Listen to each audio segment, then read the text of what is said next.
Kamu ada pertanyaan apa nih, Wi, yang bisa didiskusikan? Apa mungkin yang paling apa ya saya bingung itu kan biasanya kalau banyak sertifikasi ataupun pengalaman gitu kan saya nulisnya secara lengkap. Nah itu ada penilaian tersendiri nggak sih kalau CV-nya itu terlalu panjang atau terlalu pendek gitu? Oke, CV itu secara basic dulu ya. CV itu boleh 1 sampai 3 halaman. Itu adalah jumlah halaman yang direkomendasikan. Artinya 1 halaman boleh, 2 halaman boleh, 3 halaman boleh. 4, 5, 6 dan seterusnya boleh nggak? Boleh, tapi kurang direkomendasikan. Karena biasanya informasi-informasi yang butuh ditulis di CV yang utama itu bisa terpenuhi dari 1 sampai dengan 3 halaman. Apabila ada keterangan lain, biasanya akan dilempar ke portofolio. Kayak gitu. Oke, yang panjang-panjang itu akan muncul sebagai portofolio atau lampiran. Kayak gitu. Jadi udah nggak masalah ya 1 sampai 3. Nah, penentuan mau berapa halamannya itu bukan jadi target utama. Di awal niatmu tuh jangan langsung CV ku harus 1 halaman. CV ku aku bikin 2 halaman, jangan kayak gitu. Intinya adalah tulis aja dulu informasi yang penting. Jadi halaman itu sebagai variabel kontrolnya kamu gitu loh. Selama masih belum lepas dari rentang itu masih oke. Jangan menjadikan halaman itu sebagai target. Terlebih kalau jumlah halamannya sedikit. Jadi sejak awal tuh kamu ngejar 1 halaman. Nanti takutnya apa? Informasi-informasi penting nggak ditulis hanya karena udah nggak cukup gitu. Kalau kamu nggak ngejar halaman, kalau nggak cukup ya udah jadikan halaman kedua gitu. Tapi banyak sekali CV ya, udah nggak puluhan ini, mungkin ratusan CV yang pernah aku review gitu di setahun ke belakang ini ya, di mana teman-teman itu menjadikan halaman bukan sebagai pengontrolnya, tapi sebagai target gitu. Akhirnya info penting nggak dimasukin karena udah nggak cukup. Atau yang kedua, info penting itu ditulis tapi seadanya gitu. Padahal kita harus mengajukan unique value kita, tapi kita malah jadi nulis seadanya gitu. Lah nanti susah bedainnya kamu keunggulanmu sama kandidat lain yang memang punya background kayak kamu, apa bedanya gitu. Oke. Jadi di situ. Jadi biasanya tuh tadi ya, nggak ditulis. Kedua, ditulis seadanya. Dan yang ketiga, ini juga yang parah lagi, yaitu salah prioritas. Salah prioritas itu adalah info yang sebenarnya itu nggak wajib malah ditulis, tapi yang nggak penting malah yang penting malah nggak ada gitu. Contoh yang parah waktu itu, saking dia ngejar-ngejar halamannya, ada yang punya magang tuh nggak ditulis loh. Padahal punya, tapi hobi malah ditulis, paham nggak? Gitu. Lah kenapa magang nggak ditulis? Oke. Karena udah nggak cukup. Lah itu kenapa hobi ditulis? Iya karena yang kosong segini Pak. Kalau buat nulis magang nggak bisa, kalau hobi bisa. Nah ini kan aneh gitu. Itu namanya salah prioritas gitu. Bahkan kalau untuk orang ya yang sudah punya banyak pengalaman kerja, organisasi nggak usah dimasukin aja nggak apa-apa kalau memang diperlukan ya gitu. Tapi nggak harus selalu ya gitu. Itu dulu. Jadi jangan sampai salah prioritas hanya karena mengejar halamannya. Sampai di sini poinku adalah 1 sampai 3 halaman masih oke. Yang kedua, halaman itu jangan dijadikan target, tapi pengontrolnya. Oke. Yang nomor 3, desain itu penting, tapi yang lebih penting adalah konten serta konteksnya, isinya, kayak gitu. Kamu mau bikin CV ATS friendly boleh, tipe tipe yang kreatif boleh, ya gitu ya, desain atau kreatif itu boleh. Tapi balik lagi, percuma dibikin desain atau kreatif tapi isinya yang dicari tuh nggak ada, gitu. Percuma dibikin ATS friendly memudahkan sistem applicant tracking, tapi setelah dibaca sama sistem yang dicari nggak ada, gitu. Karena kata kunci nggak ada. Nah, kalau ini dihubungkan dengan poin sebelumnya, takutnya kalau tadi kamu mengejar halaman, ada informasi penting tapi nggak ditulis atau ditulis seadanya, berarti kan di CV ini kan nggak ada kata kunci penting. Jadi dibaca Ya. sama sistem ATS pun juga kata kuncinya nggak match gitu, korelasinya rendah. Nanti nggak disodorin di awal-awal gitu. Nanti kamu pelajari di waktu yang terpisah ya terkait dengan cara kerja sistem ATS itu contohnya. Jadi intinya semacam itu dulu. Nah sekarang balik lagi terkait dengan pada saat kita ngomongin CV, di dalamnya tuh ada elemen informasi. Elemen informasi itu misalkan info pribadi, pengalaman kerja, pengalaman pendidikan, pengalaman training sertifikasi. skills, achievement gitu-gitu. Itu adalah komponen-komponen, itu elemen-elemen yang ada pada CV. Apakah elemen-elemen tersebut boleh dijabarkan? Jawabannya boleh. Apakah elemen-elemen tersebut harus dijabarkan? Enggak. Oke, boleh sih boleh, tapi tidak semua yang boleh itu harus. Ini kamu nanti kalau misalkan sering belajar dari channelku juga ya, aku sering nanti akan bilang bahwa ini informasi boleh, tapi tidak semua yang boleh itu harus. Tergantung apa prioritasmu, gitu. Oke? Kalau misalkan saya seorang lulusan tingkat pendidikan tertentu, kuliah atau SMA, SMK gitu, tanpa pengalaman kerja, oke? Adanya cuma Ya, Pak. magang, gitu. Boleh nggak magang dijabarin? Boleh. Organisasi jabarin boleh? Boleh. Apalagi kita lulusan tingkat pendidikan tertentu nggak ada magang sama sekali. Kerja belum pernah, magang nggak ada. Itu berarti kita bisa jabarkan apa? Pendidikan kita jabarkan, organisasi kita jabarkan. Bahkan ada tugas-tugas kelompok, proyek-proyek di kelas, proyek-proyek atau praktikum-praktikum bisa kita jabarkan. Tapi saat kita sudah memiliki pengalaman kerja, ya kan? Pengalaman kerjanya ada beberapa, tanggung jawabnya banyak dan lain-lain. Boleh nggak pengalaman kerja dijabarin? Boleh. Tapi kita ada pengalaman organisasi, boleh nggak dijabarin? Boleh, asal masih muat, asal masih ya macam-macam. Tapi kalau misalkan pengalaman kerja ditulis seadanya, tapi organisasi kamu jabarinnya sampai detail, itu namanya salah prioritas lagi, gitu. Orang yang sudah punya pengalaman kerja itu harusnya dia sangat menjabarkan pengalaman kerjanya terkait dengan histori tanggung jawab yang diberikan, achievement yang dimiliki, sama skill yang diperoleh setelah dia lulus dari sana. Bukan organisasinya. Bahkan di beberapa case gitu, kalau memang halamannya kamu udah kayak, ini mau aku kunci nih, karena CV ku mau 2 halaman. Tapi pengalaman kerjaku aku nggak bisa korbanin, karena semuanya ini relevan. Bahkan organisasi mau disingkirin nggak masalah gitu. Karena sebenarnya bekerja itu adalah berorganisasi yang dibayar, kayak gitu. Sampai di sini cukup jelas. Aku lanjut lagi terkait dengan Ya, penjabaran yang ada. Tadi kan kamu menanyakan pertanyaannya itu sebenarnya adalah boleh nggak itu dijabarkan gitu. Jawabannya boleh-boleh aja. Tapi jabarkannya kan ada 2 cara di beberapa. Tadi kamu poinnya adalah di sertifikasi dan training. Oke? Aku jelasin dulu ya. Sertifikasi ya, dan Pak. training itu nanti akan ada 2 jenis tuh. Ada yang sifatnya spesialis, ada yang sifatnya generalis. Spesialis itu adalah sertifikasi atau training yang relevan untuk dicantumkan pada saat kamu ngelamar kerja di suatu posisi doang, gitu. Hmm. Jadi ini sertifikat untuk misalkan pelatihan apa gitu, pelatihan memasak gitu misalkan. Ini kita ngomongnya gampang aja. Itu kalau kamu mau daftar jadi bagian dari kitchen ya boleh, karena relevan. Tapi kalau kamu daftar jadi posisi lain yang bener-bener kontras, sertifikat itu kayak gak usah dimasukin. Oke? Nanti akan ada pelatihan atau training atau sertifikasi yang sebenarnya cuma relevan dimasukin untuk lamar kerja tipe tertentu doang. Tapi ada yang sifatnya itu generalis. Mau ngelamar kerja posisi apapun itu dimasukkan karena itu merupakan suatu nilai plus. Misalkan apa? Pelatihan kursus bahasa Inggris misalkan. Kursus bahasa Mandarin. Pokoknya kursus-kursus bahasa. Itu kok kamu mau ngelamar posisi apa, bahasa itu akan berguna gitu. Walaupun posisinya beda-beda, itu nilai plusmu. Atau kemampuan pengolahan Ya, data, menggunakan software, macam-macam gitu. Ada beberapa yang itu sifatnya generalis, bisa dimasukin terus pelatihannya. Training komunikasi, training presentasi ini itu gitu. Itu bisa untuk banyak hal. Nah, nanti dilihat dulu. Poin nomor 1 pada saat boleh nggak memasukkan training dan sertifikasi boleh. Sadari dulu ada 2. Ada yang generalis, ada yang spesialis. Sehingga silahkan masukkan yang relevan. Nah, pada saat kita menuliskan di dalamnya, boleh dijabarkan, boleh tidak.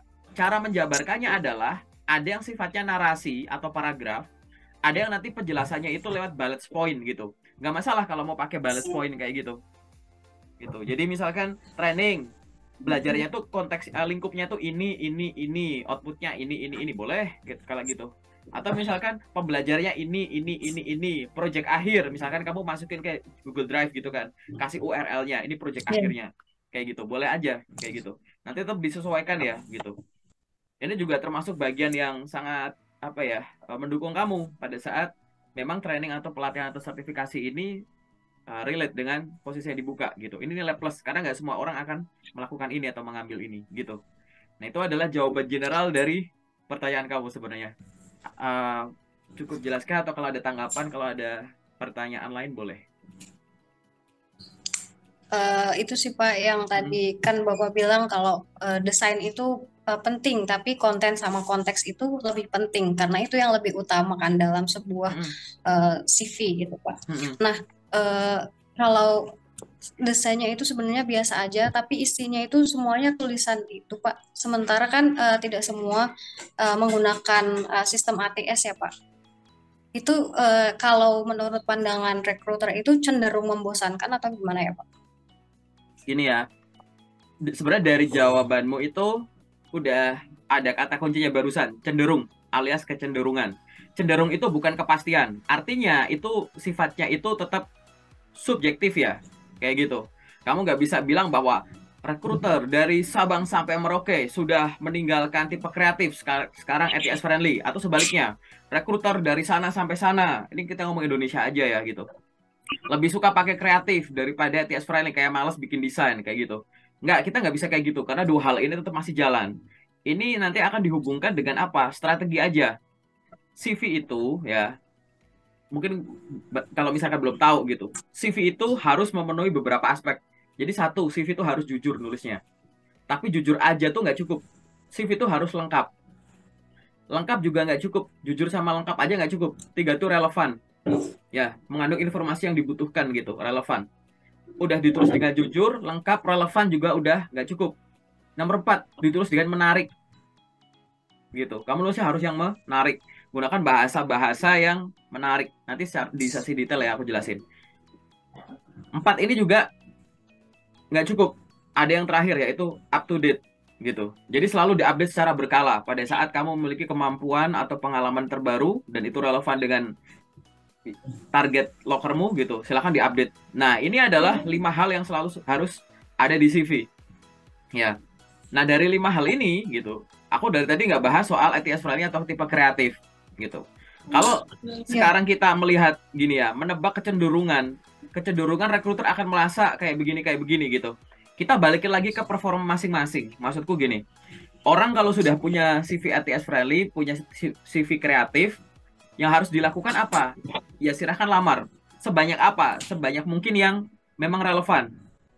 Biar apa? Biar nanti kamu punya apa? Punya data. Jadi setiap lamaran itu kamu rekap. Ngelamar itu kan pasti nggak cuma lewat satu channel, lewat email aja ya. Misalnya lewat website, job portal ABC, lewat LinkedIn, lewat apa. Silahkan direkap. Setelah direkap gitu kan, nanti dianalisis dalam kurun waktu sekian lama, saya udah ngirim sekian ratus misalkan. Dari sekian ratus yang lolos sekian puluh. Dari sekian puluh gitu, misalkan kamu mau evaluasi platformnya. Oh ternyata paling banyak itu via email sama lewat job portal. Lewat LinkedIn kok nggak ada ya? Padahal saya juga ngirim via LinkedIn. Coba dicek LinkedInmu apa yang nggak perform. Atau misalkan dari sekian ratus yang lolos sekian puluh. Dari sekian puluh yang lolos itu kebanyakan adalah yang ATS friendly. Ini yang kreatif kok nggak banyak yang lolos, kenapa gitu. Bisa dianalisis ke arah sana gitu. Jadi data yang akhirnya yang berbicara. Kenapa? Ada teman yang bilang bahwa setelah CV-nya diupdate jadi ATS friendly, panggilan jadi makin banyak. Aku percaya itu. Karena berdasarkan histori dia. Ada yang bilang setelah diubah jadi ATS friendly, ternyata malah panggilannya berkurang. Gitu. Aku juga percaya. Ada yang nguji itu dua-duanya gitu. Ini aku ceritain aja. Dia nguji dua-duanya. Sehari itu dia kayak apa ya? Kayak bertahap gitu, selang-seling. Dia ngirim 5 lamaran pakai kreatif, 5 lamaran ATS friendly terus gitu. Direkap gitu. Akhirnya ternyata dua-duanya perform semua gitu. Jadi nggak masalah. Ada yang udah diedit-edit macam-macam. Terus hari kemarin ada yang aku ngikutin saran-saran konten kreator di suatu platform kayak gitu, sama aja tuh malah nggak berlaku gitu. Ya iya gitu. Kita balikin lagi. Kenapa? Masing-masing orang punya journey-nya gitu. Jadi kalau kita ngomongin CV tadi ya, mau tipenya kayak gimana nggak masalah. Yang penting gini, kamu harus paham bahwa CV itu harus benar cara bikin dan cara pakainya. Kamu terlalu sibuk mikirin harus bener nih cara bikinnya, harus yang ini, tapi cara pakainya ternyata harusnya dikoreksi gitu. Mungkin CV-mu udah, misalkan ada kayak gini, CV-nya udah bagus, tapi cara pakainya yang kurang optimal, ya wajar. Kurang optimal tuh kayak gimana? Ngirim lamaran, jumlahnya cuma dikit, gitu kan. Padahal platform ada banyak, ngirim lamaran nggak tiap hari, nggak konsisten, gitu. Karena percaya bahwa ngirim lamaran cuma boleh di jam kerja dan hari kerja, itu jelas rugi ya, gitu. Terus ngirim lamaran cuma lewat beberapa channel, bahkan ada yang cuma lewat email terus gitu. Aku nemuin banyak gitu yang udah sharing sama aku. Kenapa nggak dicoba ini, nggak coba yang ini gitu. Biar nanti akhirnya tuh tahu gitu. Nah, kadang semua itu kurang perform dari dua-duanya ini. Entah dari cara bikin atau cara pakainya gitu. Ada yang cara pakainya bagus, tapi dia ada typo didiamin. Ya kan? Ada desain aneh didiemin gitu dan lain-lain. Jadi dua ini aku baru ngomongin kalau faktornya hanya dari CV ya, gitu. Cara bikin dan cara pakai. Itu dulu. Kalau kita zoom out, activity-nya itu tidak hanya terkait dengan ngirimkan lamaran. Kamu harus ada personal branding, gitu. Kenapa? Karena ada orang yang dapat kerja gara-gara ngelamar, ada orang yang dapat kerja gara-gara ditawari, gitu. Gimana kamu bisa ditawarin? Kalau perusahaan nggak tahu ada orang sehebat kamu dan gimana cara akses menghubungi kamu, itulah lewat branding, gitu. Banyak banget teman-teman nih, Kak, aku nggak pernah lamar, Kak. Beberapa kali aku itu ditawarin, Kak, di DM lewat LinkedIn. Gimana rekruter bisa nyasar ke akun LinkedIn dia, padahal akun LinkedIn job seeker di Indonesia banyak banget, gitu. Ya karena dia profilnya udah lengkap, bangun koneksi, ada aktivitas, connect orang baru, follow orang baru, bikin postingan original, nggak reshare repost doang, kayak gitu. Ada yang bikin postingan, dia ikut berkomentar, menyampaikan pikiran pendapatnya, nggak sekedar komen up, amin, interested, gitu-gitu doang. Gitu. Nah, aktivitas ini yang akhirnya membuat dia tadi bisa ditawari, gitu. Ini kalau kita lihat lagi, gitu. Sampai di sini akhirnya yang dilihat berarti nggak cuma CV doang, gitu. Oke? Sedikit sekali ya faktor yang hanya berfungsi pada sorry, yang dikontrol gitu hanya karena CV-nya gitu. Nanti kita dilihat dulu gitu. Ada juga yang ibaratnya misalkan gini, dia tuh nggak lolosnya di tahap apa, tapi dalam tanda kutip yang disalahin CV-nya terus. Contoh, nggak banyak panggilan, CV-nya diedit. Nggak lolos psikotes berkali-kali, CV-nya diedit. Nggak lolos sampai interview user, CV-nya diotak-atik. Harusnya tuh kamu prioritas adalah posisi terjauh nih, ya kan?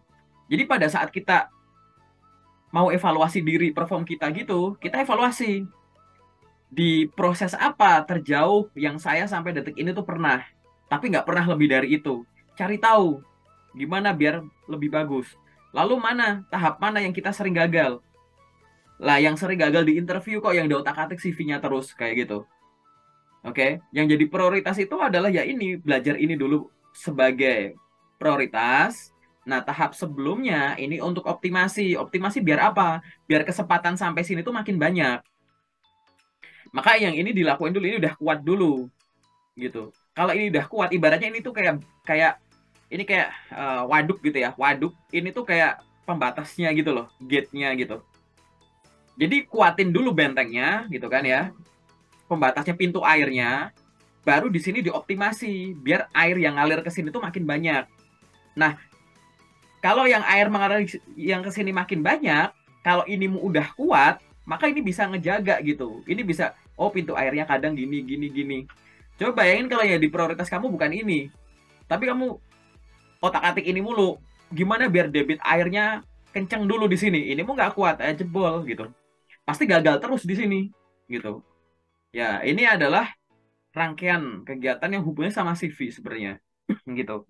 Ini adalah poin yang terakhir. Apa pada saat kita melihat CV kita kayak nggak perform, kita harus mengumpulkan dulu tadi data, analisis data yang kita punya, yaitu performa kita ngelamar kerja sejauh ini. Udah konsisten belum gitu.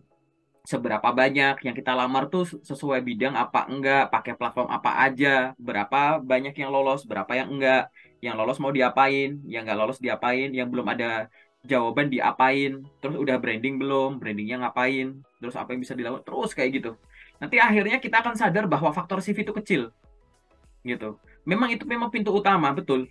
Itu utama, karena suka nggak suka, mau nggak mau, kamu akan dinilai dari apa yang tertulis di kertas itu. Makanya CV itu harus bener cara bikinnya dulu. Tapi selanjutnya porsi yang lebih gede lagi, ring selanjutnya adalah bener cara pakainya, gitu. Cara pakai lewat email pasti beda sama lewat website. Lewat website pasti beda lewat job portal. Job portal sama LinkedIn kayak sosmed gitu beda juga semacam itu. Sehingga evaluasi secara menyeluruh ini yang akhirnya kita tahu apakah benar kecurigaan kita terhadap CV kita. Apakah itu yang patut dicurigai sebagai faktor utama atau hanya salah satunya, atau mungkin harusnya tidak harus di CV kita gitu. Banyak kok dari teman-teman yang minta di review CV setelah aku buka ternyata CV-nya nggak aku apa-apain. Ini udah bagus aja gitu. Mau di review apanya lagi gitu. Cuma nanti kita lihat ya punya kamu gimana gitu. Nah, itu adalah jawaban keseluruhan terkait dengan CV dan penggunaannya. Gitu.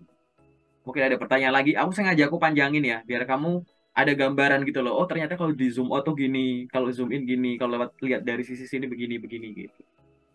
Oke? Silahkan kalau ada Iya. pertanyaan atau tanggapan. Terus itu sih Pak, tadi saya mau nanya tentang yang salah prioritas itu Pak. Hmm. Ya kalau menurut saya mungkin ini pandangan yang salah ya Pak, karena bagi saya background organisasi terus juga eh, kayak magang dan hal-hal lain yang saya lakukan ketika kuliah itu akan berimpact ketika bekerja gitu. Jadi saya menuliskannya secara detail gitu Pak. Walaupun saya sudah memiliki pengalaman kerja Pak, karena saya berpikir pengalaman kerja saja itu belum cukup untuk menjelaskan siapa diri saya dan bagaimana saya bekerja gitu Pak. Kan kalau di work experience itu cuman menjelaskan tanggung jawab, kemudian uh, ya hal-hal yang berhubungan dengan pekerjaan saja kan Pak. Sementara bisa saja seseorang itu mempunyai kelebihan di bidang lain gitu Pak. Bapak paham maksud saya Pak? Paham. Oh, Ya, udah selesai. udah itu Sudah. intinya. Jadi kadang saya itu masih ragu untuk menghilangkan penjelasan-penjelasan di bagian apa ya, ya yang tadi mungkin ini bisa dibilang salah prioritas itu Pak. Harusnya saya menjelaskan lebih detail tentang pekerjaan saya, tapi saya gunakan itu untuk lain-lain kayak organisasi, kemudian juga mungkin kompetisi yang pernah saya ikuti gitu Pak. Oke. Jadi kayak begini ya. Memasukkan informasi itu boleh, aku ulang lagi. Memasukkan informasi itu boleh. Pertanyaannya bagus banget ya. Memasukkan informasi itu boleh, dijabarin itu boleh, betul gitu. Tapi kita harus tahu prioritas lagi, kayak gitu. Ya, ibaratnya tuh kayak gini deh. Kalau kamu masih bingung soal prioritas, kamu punya pengalaman organisasi, punya pengalaman kerja, punya pengalaman praktikum, misalkan kayak gitu. Punya pengalaman pendidikan gitu. Ya, biasanya itu yang banyak bentrok itu adalah organisasi dengan pengalaman kerja kayak gitu, atau pelatihan dengan pengalaman kerja gitu. Nah, balik lagi gitu ya, boleh nggak pelatihan dimasukin, boleh. Boleh nggak pengalaman kerja masukin, boleh. Boleh nggak training ini itu dimasukin, boleh nggak, boleh gitu. Tapi balik lagi prioritas, karena ada total halaman gitu. Aku sangat tidak menyarankan ya, ini aku pribadi nih, karena ini subjektif aku. Jadi lebih dari 3 halaman itu no kalau aku. Nanti kita cek CV-mu. Karena apa? Balik lagi. Itu tuh kamu tuh lagi nyuruh orang berfokus pada info yang ada di CV-mu gitu. Sistem pun juga demikian. Kalau dijabarkan, apalagi gini ya. Sejauh ini aku review CV, aku paling banyak tuh CV aku halaman terbanyak tuh hampir 70 halaman. CV level C itu gitu. Aku pernah pernah review beberapa kali CV level C gitu. CV direktur aku beberapa kali lumayan lah gitu. Tapi kalau dibandingin sama Fresh gak gitu. Dan itu bukan bukan kantor-kantor di Indonesia, orang-orang Indonesia yang kerja di luar. Aku review CV-nya. Itu bener-bener kita diskusi macam-macam yang akhirnya puluhan halaman tadi pasti jadi 3 atau 4 gitu. Ada beberapa yang aku sampaikan maksimal tuh 4 karena itu udah gak bisa dikecilin lagi, itu bener-bener dilihat gitu. Nah, kita tuh ngelihat dari arah sana. Aku balik lagi tadi. Contoh paling simpel, organisasi sama pengalaman kerja. Kalau ngomongin prioritas tuh kayak gini, pura-pura aja kamu nggak punya pengalaman kerja, ya, dihapus pengalaman kerjanya, cuma ada organisasi, sodorin ke orang. Anggap aja kamu sendiri yang terima. Sama kamu punya pengalaman organisasi dan kerja, organisasinya disingkirin, pengalaman kerja ditulis, kamu terima. Coba dibayang-bayangin gitu. Jadi kalau kita mau coba ngirim lamaran, kamu harus mempelajari sudut pandang pembacanya, gitu. Menurut saya itu udah bagus sih Pak. Lihat dulu dari sudut pandang mereka gitu. Aku bukan HR, aku user gitu. Oke. Pengalaman organisasi dan kepanitiaan dan lain-lain itu menimbulkan soft skill. Oke. Soft skill itu akan muncul dari pengulangan technical skill yang konsisten gitu. Tapi dia sifatnya lebih ke banyak yang generalis gitu. Misalkan teamwork, communication gitu-gitu. Tapi kan kita juga butuh technical skill gitu. Nah, technical skill ini kalau di apalagi bidangmu spesialis gitu, apalagi kamu ngelamar kerja yang relate sama jurusanmu gitu. Kamu jurusan A ngelamar kerja sebagai A engineering misalkan, atau jadi staff A gitu. Ini kan spesialis banget nih gitu. Sehingga tadi pengalaman magang itu kalau belum punya pengalaman kerja ya, magang di posisi A, jadi misal jadi staff A intern gitu. Itu lebih oke dibandingkan dengan kamu organisasi ikut apa. Tapi bandingkan ini kan tidak harus saling mengalahkan. Boleh disandingkan dalam arti dua-duanya dimasukin, ya kan? Tapi balik lagi, pengontrolnya itu banyak banget gitu. Kalau akhirnya semua hal kamu jabarkan gitu, terus gimana? Sama kan lulus pengalaman pendidikan. Boleh nggak mata kuliah dituliskan? Kadang boleh, aku bilang gitu. Boleh nggak nama judul skripsi dimasukin? Boleh. Tapi kalau kamu ngirim lamaran nggak untuk posisi-posisi itu, judul skripsimu nggak terlalu berguna buat kita, ngapain dijabarin? Gitu. Kamu ikut organisasi, gitu. Jadi sekretaris kegiatannya begini-begini, that's it. Gitu. Tapi akhirnya apa? Maksudku gini loh, penjabaran itu ya kadang itu dibutuhkan, kadang enggak. Lihat dari prioritas informasinya, hierarkinya, kayak gitu. Balik lagi, aku nggak bakalan lari kemana-mana jawabanku, karena akan selalu ke sana terus. Karena pengalaman kerja, pengalaman magang itu tuh ibaratnya itu adalah pengalaman kerja itu adalah pengalaman organisasi yang dibayar, gitu. Jadi bekerja itu berorganisasi yang dibayar. Organisasi berinteraksi sama orang sama, ada tujuannya sama. Kamu ada role-nya, ada interaksinya ada, gitu. Kayak begitu. Tapi kan ada pengalaman-pengalaman yang ya aku alami, tapi kan itu nggak cukup kalau cuma dijelaskan dengan pengalaman kerja. Aku ulang lagi seperti di menit awal aku bilang, tidak semua informasi harus dijabarkan di dokumen CV. Itu bisa kamu taruh di lampiran atau portofolio atau di dalam profil sosial media, website, job portal gitu. Yang nantinya aku sering sebut itu sebagai portofolio digitalmu gitu. Gitu. Kalau semuanya dijabarin itu benar-benar sangat panjang, apalagi kamu pakainya ATS friendly. Itu ATS friendly itu nggak pakai kolom, ya kan? Kiri kanan enter terus kayak gitu karena bacanya tuh akan bentuk sisir gitu. Banyak yang ngomong tipe E, tipe F, whatever itu sebenarnya bentuknya sisir kiri kanan enter terus gitu. Nah, itu jadi berapa halaman kamu kayak gitu. Nanti akhirnya boasting kalau membual gitu. Bahasa-bahasa nggak efektif, bahasa-bahasa yang diulang gitu. Banyak orang-orang melakukan pengulangan bahasa gitu. Misalkan contoh pengulangan bahasa dan lain-lain. Ini ya paling aku sering ini ya. Contoh. Dia menjabarkan, tapi di dalam penjabarannya itu contohnya aja ya. Bertanggung jawab dalam memproses administrasi ini. Bertanggung jawab dalam mensukseskan proses ini. Bertanggung jawab dalam memonitor ini. Kebanyakan kata bertanggung jawab dalam. Paling simpel, kalau nggak ada kata bertanggung jawab dalamnya, apa kamu tidak bertanggung jawab? Ya enggak, to the point gitu. Nulis bagian skill, mampu mampu mengoperasikan Microsoft Office, mampu mengoperasikan Canva, mampu mengoperasikan Adobe Premiere. Emang kalau kamu langsung tulis poinnya aja Microsoft Office, Adobe Premiere gitu-gitu, artinya kamu nggak mampu? Kan enggak. Kayak gitu. Pengulangan lagi apa? Info pribadi. Info pribadi itu apa aja? Nih, mungkin beberapa dari info ini.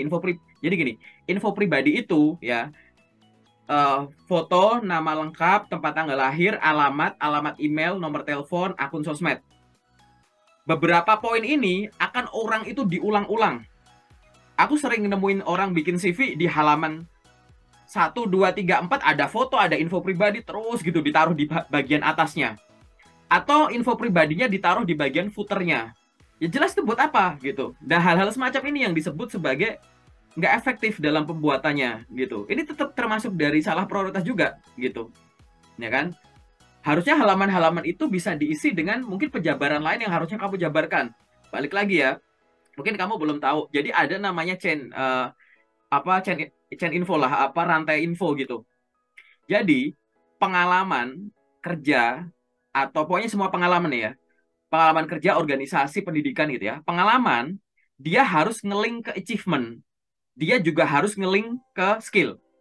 Contoh, misal aku gitu, aku kerja jadi Ini contoh paling sering aku sampaikan ke teman-teman yang pernah sharing. Aku punya pengalaman kerja jadi asisten rumah tangga.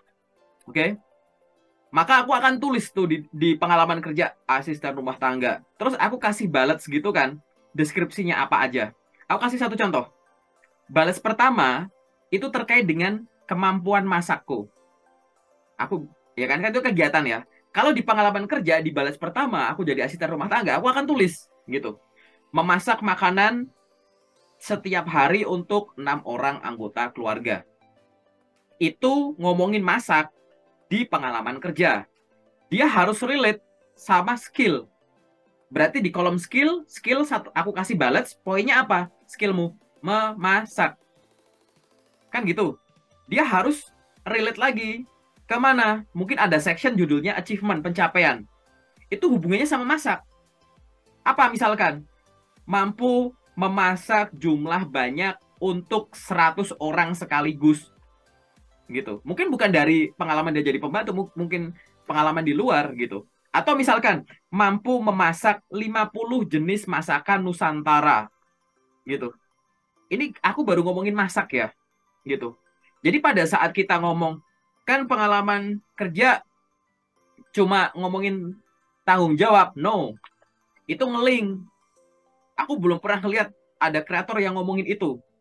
Aku nonton banyak orang bikin creation penjelasan itu gitu. Nggak ngelingin ini. Jadi akhirnya nulis pengalaman kerjanya apa, ya kan? Dia pendidikannya ini, magangnya ini, pengalaman kerjanya ini, tapi di skill nulisnya Word, PowerPoint, Canva gitu. Seolah-olah tuh aku pengen bilang, lah kamu kuliah tinggi-tinggi, skill apa yang kamu peroleh dari kuliahmu nggak nyambung ke situ.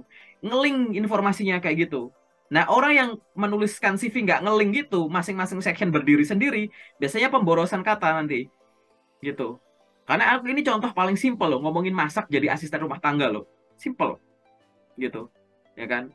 Itu. Ini ngeling sebenarnya dan lain-lain lah itu contohnya. Oleh sebab itu jangan salah prioritas gitu.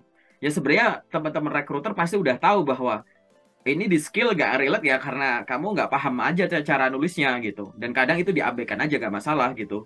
Ya kan nggak dilirik gitu karena teman-teman rekruter ya udah profesional lah, udah tahu harus gimana. Tapi kita harus ingat bahwa basicnya tuh semacam itu. Jadi menuliskan pengalaman kerja itu yang dijabarkan tuh banyak loh. Yang dituliskan tuh tidak hanya nama perusahaan, periodenya kapan sampai kapan, jabatan kita apa, tapi yang ditulis itu adalah tanggung jawab. Tanggung jawab sama job desk itu sama job deskripsi itu beda ya. Kalau kamu misalkan, aku misal gini, aku nulis apa ya misalkan ya. Aku misalkan jadi penjual bakso. Kalau aku nulis tuh apa namanya job deskripsiku adalah menjual bakso ke calon konsumen. Itu deskripsinya. Kalau tanggung jawabku sebagai peranku itu, maka aku akan sesuaikan dengan kondisi lapanganku. Menjual bakso rata-rata 200 mangkuk per hari. Kalau aku punya kerjaan, misalkan jadi sales hijab, kayak kamu, kan kamu pakai hijab nih contoh. Kalau kamu cuma ngomongin deskripsi, maka sales hijab tuh jual deskripsinya apa? Ya menjual hijab ke calon pembeli gitu. Tapi kalau bentuknya tanggung jawab, tulis menjual hijab secara online di marketplace, misalkan Shopee, Tokopedia dan Blibli. Nah, gitu. Atau memimpin penjualan hijab atau memimpin 10 orang tim sales untuk berjualan hijab di marketplace, misalkan gitu. Itu tanggung jawab. Nah, yang ditulis di CV itu diarahkan ke tanggung jawab, bukan deskripsi. Karena kalau deskripsi mah namanya deskripsi mah orang jual hijab dari negara sana sampai negara sana ya sama deskripsinya. Sales hijab tuh ya berjualan hijab ke calon pembeli gitu. Tapi yang ditulis itu tanggung jawab. Artinya seolah-olah di CV kamu bilang, mungkin yang berjualan hijab tuh ada banyak orang. Tapi nggak semua orang yang berjualan hijab ngelakuin yang saya lakukan kan. Kayak gitu. Itulah job deskripsi. Tanggung jawab. Gitu. Dan itulah yang harusnya tertulis gitu. Bukan memberikan job deskripsi. Job deskripsi nanti nggak ada bedanya sama orang satu sama yang lain. Nah, pada saat kamu sudah tahu perbedaannya detail sama itu, mana yang harus di-link, kapan kita harus nulis tanggung jawab dan job deskripsi gitu. Maka kita akan sadar bahwa prioritas info itu penting. Karena biar fokus gitu. Nah, itu adalah keseluruhan dari penggunaan CV. Sampai di sini ada pertanyaan nggak? Ya mungkin nanti detailnya bisa sih detail aja. Oh ya, oke. Pak, saya mau nanya, kan Mm-mm. tadi Tapi soal sorry sorry, aku cair. potong di sini. Sampai di sini udah cukup paham ya? Ya, Sorry aku paham, potong. Udah Pak. paham ya intinya Ya, gitu. Nanti tinggal di play ulang ya. Oke.